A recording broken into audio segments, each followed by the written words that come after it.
Sreepada channel welcomes you all, my dear children and audience.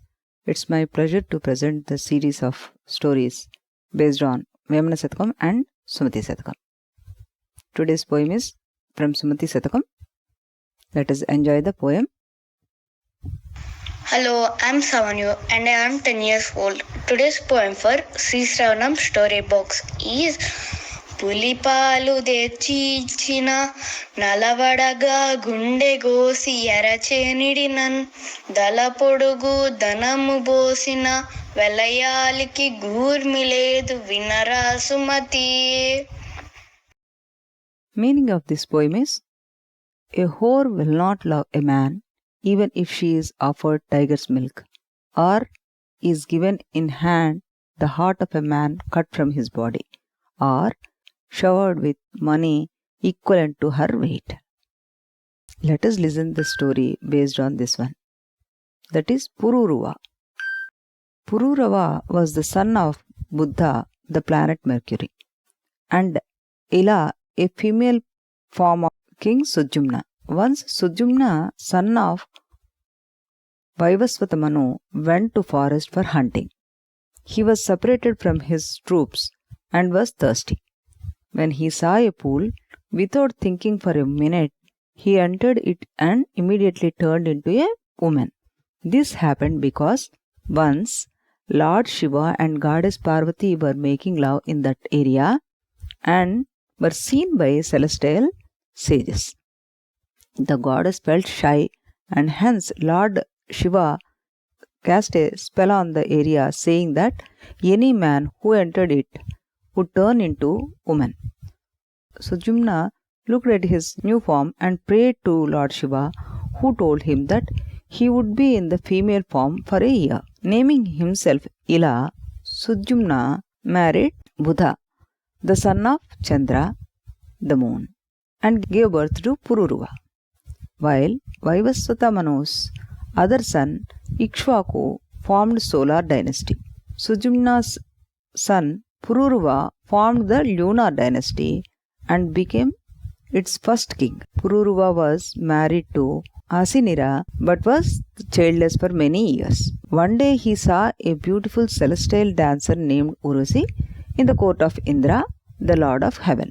Purooruvudu was attracted to Urvashi and wanted to marry her. Urvashi initially rejected his proposal. However, due to his pressure, she finally accepted to live with him on some conditions. The first condition was that he had to take care of her 2 sheep and should never lose them.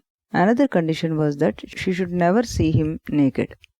Purooruvudu agreed to her conditions. Purooruvudu was very happy living with Urvashi and had no other thoughts than her love.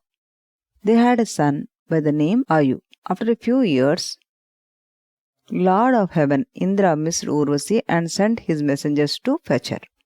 One night, the emissaries stole the sheep. Urvashi heard the cries of the sheep and observed Purooruvudu still sleeping. She was upset with him and woke him up. She complained that he did not take care of her sheep. Purooruvudu hastily tried to get up from his bed and his clothes fell on the ground. Seeing him naked, Urvashi at once started to leave to heaven.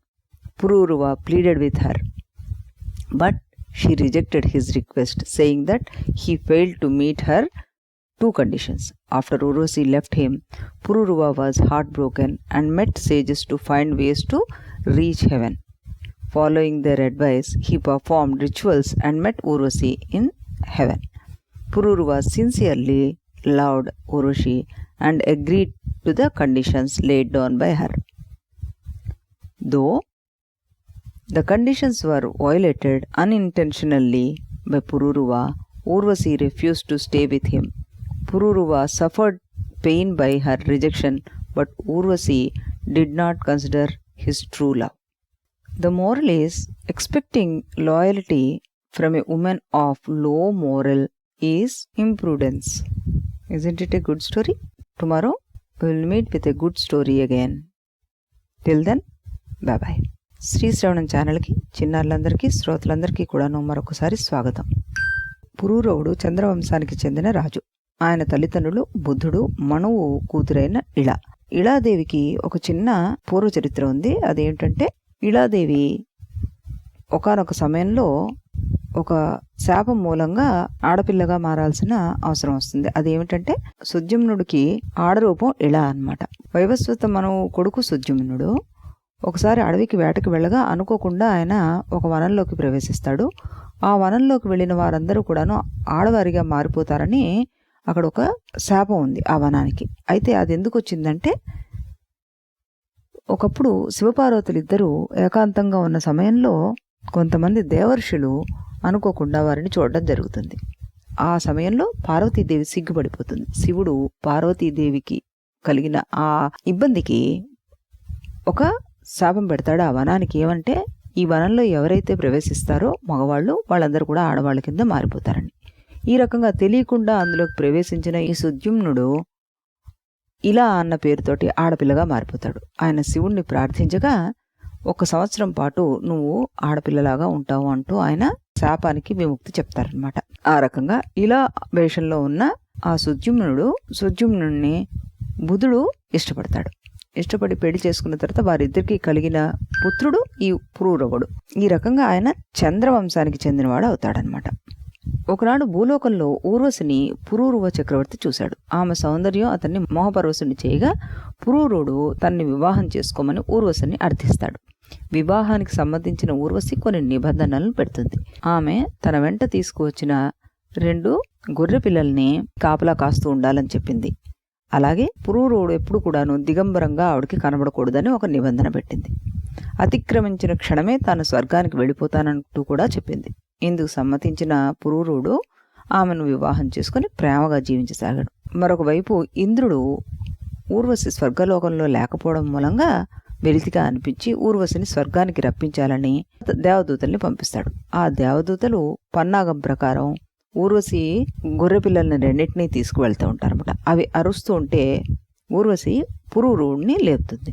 పురూరుడు నిద్రలోంచి లేచినప్పుడు అతని వస్త్రం జారిపోతుంది. ఆయన నగ్నంగా కనబడతాడు ఆవిడికి. 2 రకాలుగాను ఆయన తను పెట్టిన నిబంధనలను అతిక్రమించినందుకు గాను ఊర్వశి అతన్ని వదిలిపెట్టి వెళ్ళిపోతుంది అన్నమాట. ఊర్వశి ఆ విధంగా వెళ్ళిపోయేసరికల్లా పురూరుడు చాలా దుఃఖపడతాడు.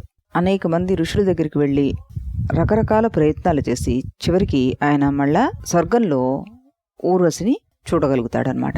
పురూరువుడు ఎంత మనస్ఫూర్తిగా ఊర్వశిని ఇష్టపడ్డా కూడాను ఊర్వశి ఒక అప్సరస అవడం మూలంగా ఈయన ప్రేమని ఏమాత్రం తను పట్టించుకోలేదన్నమాట. మళ్ళీ రేపు మరొక మంచి కథతో కలుద్దాం. అంతవరకు సెలవు.